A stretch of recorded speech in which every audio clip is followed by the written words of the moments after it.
I've always enjoyed late night walks. There's something about the stillness that makes everything feel simpler. I'm a welder by trade, been doing it for over 40 years.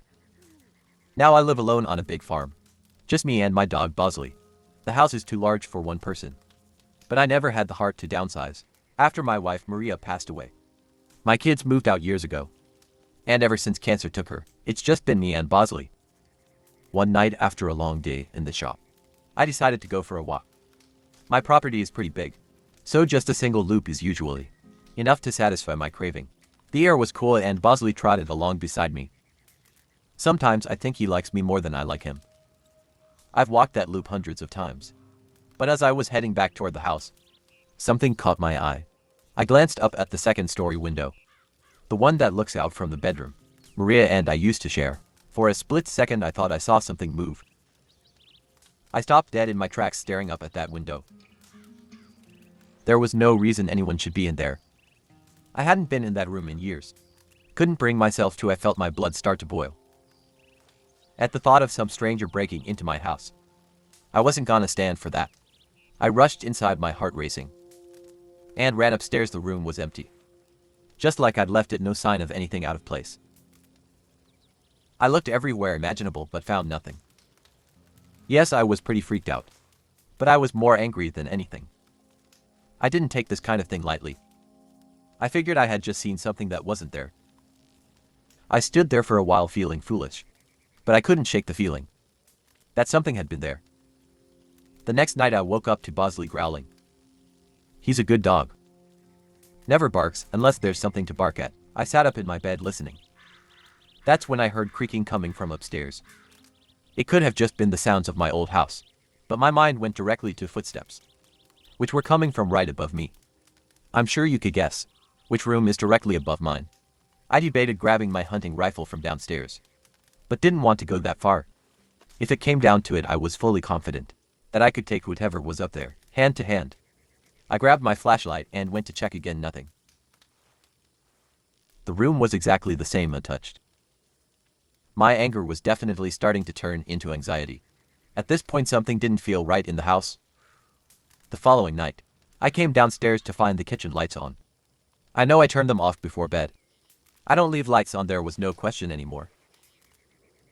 Someone was in my house. I started to panic. I called the police and told them I thought someone might be sneaking around. They came out, searched the house from top to bottom, but found nothing. They were nice about it. Told me to call again if I needed them, but I could tell they didn't believe me. The next night was the worst by far. I couldn't sleep, so I decided to go upstairs and check the bedroom again. I don't know why. Maybe I thought it would settle my mind. But when I opened the door, I froze. There were clothes scattered all over the floor. Maria's clothes. I had packed them away after she died. Now they were everywhere. Something like this doesn't just happen randomly. And then I saw her. There was a woman standing in the doorway, just staring at me. I couldn't see her face clearly, but I could tell she wasn't Maria.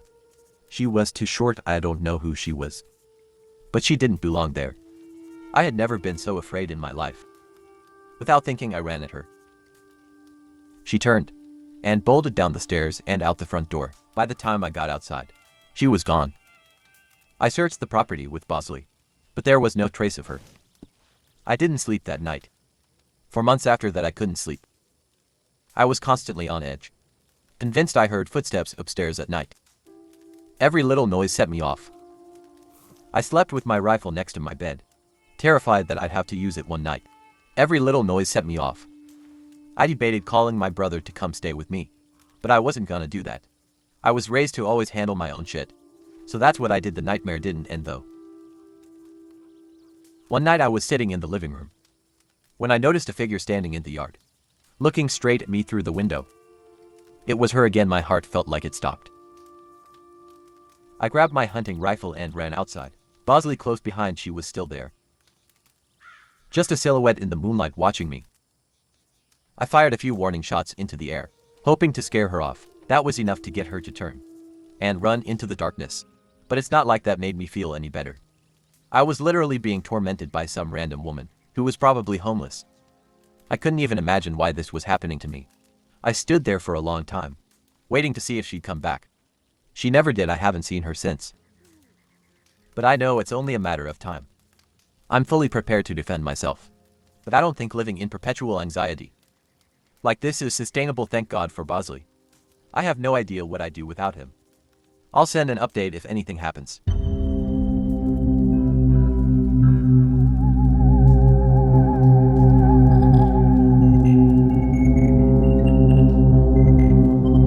I work for a catering service, which means I'm on the road a lot. Usually late at night I spend most of my time lugging stuff from place to place. In this massive truck the company makes me drive. It's not the worst job in the world. But the hours suck and it's not at all what I thought I'd be doing with my life.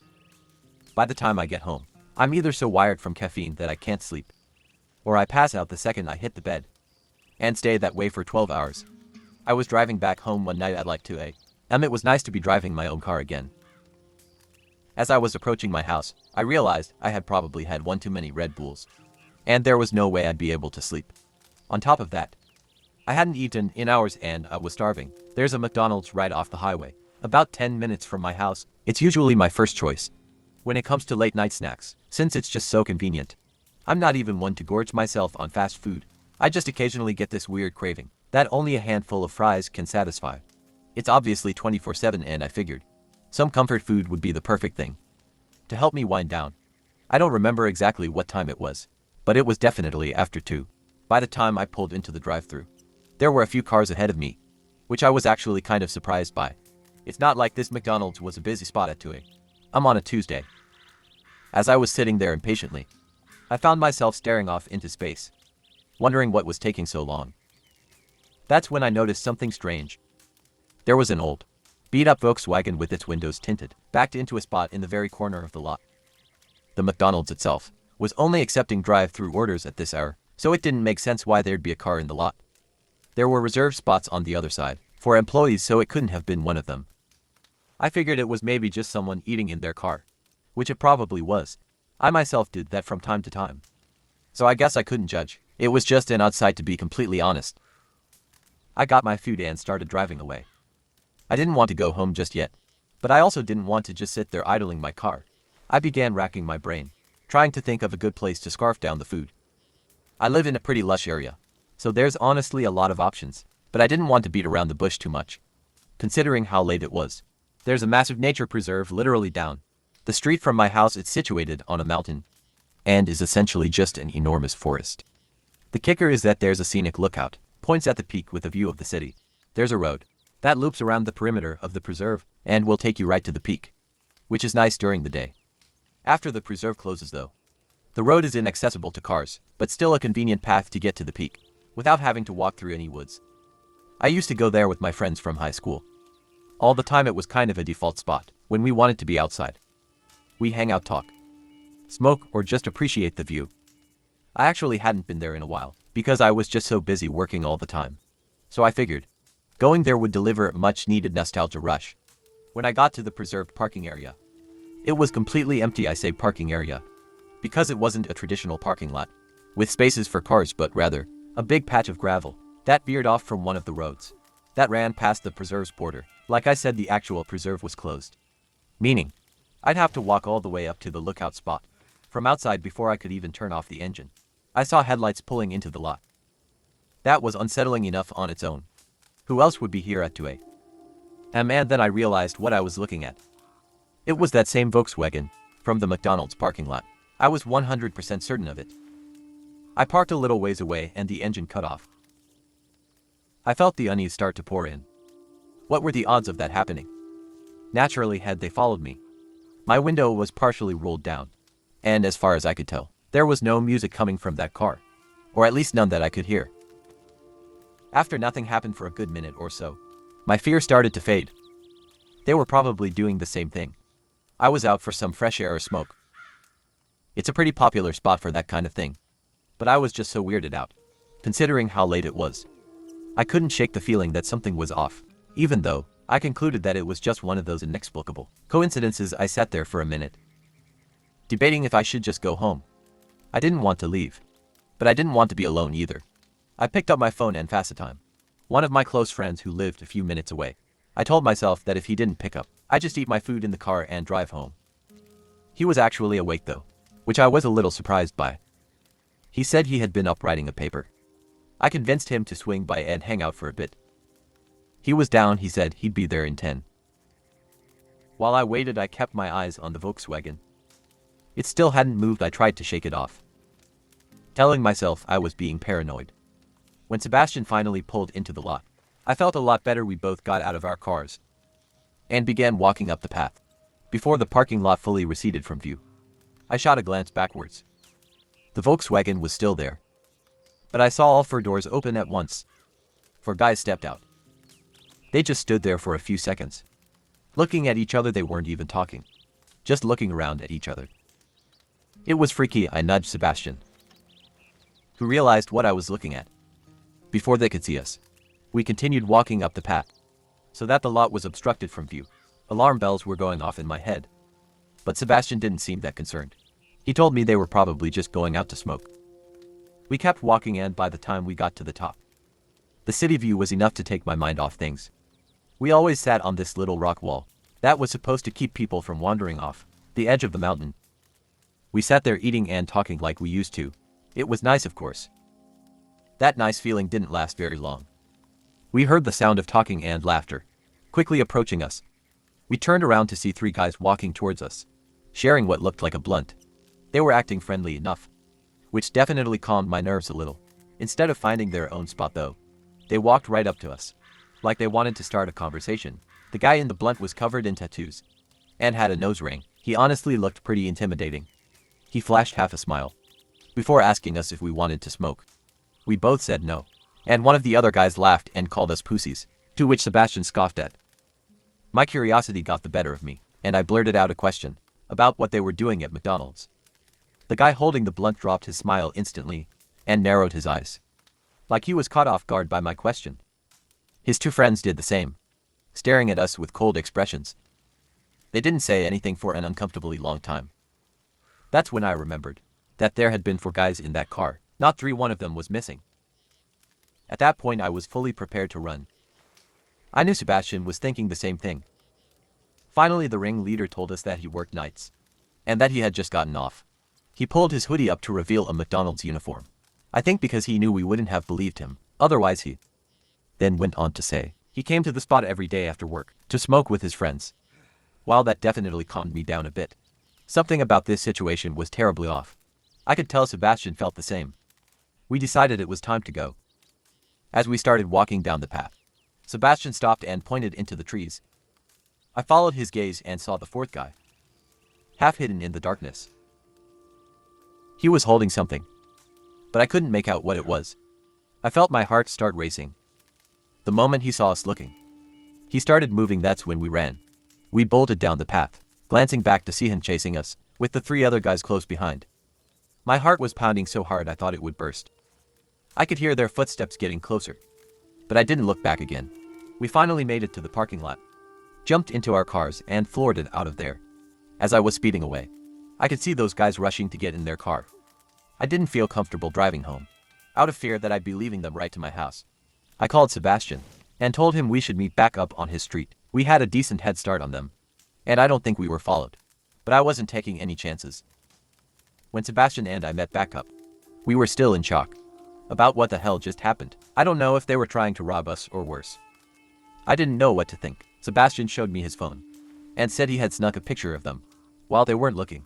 He sent it to me, but I wasn't sure what to even do with it. I had off the next day, so I convinced Sebastian to come with me back to the McDonald's so we could at least report the employee. The next day we approached a guy in the younger side in hopes that he'd listen to us. We showed him the picture and told him what happened, and his eyes widened. He told us something literally out of a horror movie. Apparently that guy's girlfriend had also worked at that same McDonald's and had dumped him a few months ago. He didn't take it well and would harass her while she was working and stalk her after her shifts. He obviously got fired, but that didn't help. The police were involved shortly after, and there was a restraining order put in place. Apparently he had been violating that restraining order because he was camping out in the parking lot. Sebastian and I were horrified. I have no idea why he decided to follow me, but it was clear that he was unhinged. I'm praying that the police catch him camping out in the parking lot, because then he'll actually be screwed. I just hope he doesn't recognize my car anywhere. It's only been a week, but I haven't been back to that McDonald's or the preserve since. Hopefully the police are able to do something, but that's out of my control.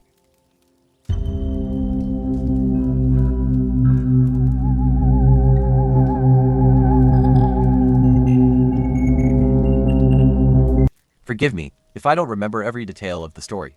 It happened a while ago. I grew up in Ardmore, Pennsylvania. Not much goes on around here, so finding things to do can be a challenge. In high school, a few friends and I would sneak into and explore old, abandoned buildings. That's the sort of thing we did at that age. I didn't realize how popular that kind of stuff is until many years later. Apparently, lots of people like to explore abandoned buildings. Anyway, there was this abandoned church that we've been to a couple of times before. It was in Narberth. I actually remember the exact address. 198 Elmwood Avenue. The place was creepy, but it was kind of our go-to spot for late-night thrills. One fall evening, a few of us decided to hit the church and drink a little inside. It was a chilly night, and the air had that crisp bite to it. There were 6 of us: me, Luna, Gina, Johnny, Max, and Ollie. The church sat behind an 8-foot chain-link fence, which we had to climb to get in. The doors were all boarded up, so we always went through a window on the side. Once you were inside, the first thing you noticed was the floor, or lack of one. The entire first floor was just dirt. It looks like someone had ripped out the floorboards years ago, leaving only a hole in the center, where a set of concrete stairs led down to the basement. That's where we always ended up, down in the basement. The basement had 3 rooms, but only one had a door. The other 2 just had door frames. The first room we went into was the largest. There wasn't much in it, just some old furniture, broken chairs, a busted couch. I remember having to shush Johnny like 12 times because he was a lightweight, and the tiny bit of alcohol he had was making him really loud, and NC being in such a big group was always a plus. Though, and I felt much safer knowing we had numbers. We messed around for a while, drinking and laughing like we usually did. We might have had a speaker playing music, but I don't fully remember. Out of nowhere, a door slammed. I literally jumped. That's how loud it was. We froze, staring at each other with concerned expressions. At first, I thought one of us had closed the door by accident, but no one was near it. Almost immediately, Luna, Gina, and Johnny made a break for it, sprinting up the stairs, leaving me, Max, and Ollie behind. We were the fearless ones, and none of us wanted to leave just yet. My heart was definitely pounding, I fully admit that, but I wasn't gonna let the wind freak me out. I could tell Max and Ollie were thinking the same thing. I don't know if it was curiosity or stupidity, but we decided to investigate. After standing in silence for a few minutes, the 3 of us crept over to open the door that had slammed shut. Behind it was a small room, and the first thing I saw was a dresser. The mirror on top of it was cracked, and there were red stains smeared across the surface. At first I thought it was old paint or something, but when I got closer I realized something terrifying. It wasn't completely dry. The stains still had that sticky sheen to them, like whatever it was hadn't been there for long. I felt the hairs on my neck stand up, and I was having second thoughts about not leaving sooner. Someone, or dare I say something, had recently been in this room. Then I saw the picture. There was an old photo on top of the dresser, a black and white shot of a woman in a wedding dress. She was smiling, but there was something off about it. The whole thing gave me a bad feeling. I backed away, but just as I turned, we heard another noise. This time it wasn't the door. It was coming from one of the other rooms. It was coming from the room we had just been in. That's when Max and Ollie both decided they'd had enough. I wasn't going to argue with them. We grabbed our stuff and ran out of there as fast as we could. When we climbed back over the fence and hit the pavement, none of us said a word. After jumping the fence, I turned around, and I could swear I saw the silhouette of a person standing in the open window. I still pray that by some minuscule chance, my mind was just playing tricks on me, but I'll never know for sure. My friends and I never went back there together. For as long as we remain friends, I've actually been back to that church myself. Although it wasn't a church anymore, by the time I got around to checking it out again, it was completely demolished. I still have no idea what we saw that night. I'm just glad my friends were there to witness it. With me, had I been alone, I might doubt this whole thing even happens. If anyone wants to do some digging, go ahead. I was never able to find out anything online, but I wouldn't be surprised if that church has a history I don't know about. I work night shifts at a. Specifically, I'm the front desk. That typically checks, though we still see a lot of crazy. Each night is This night started.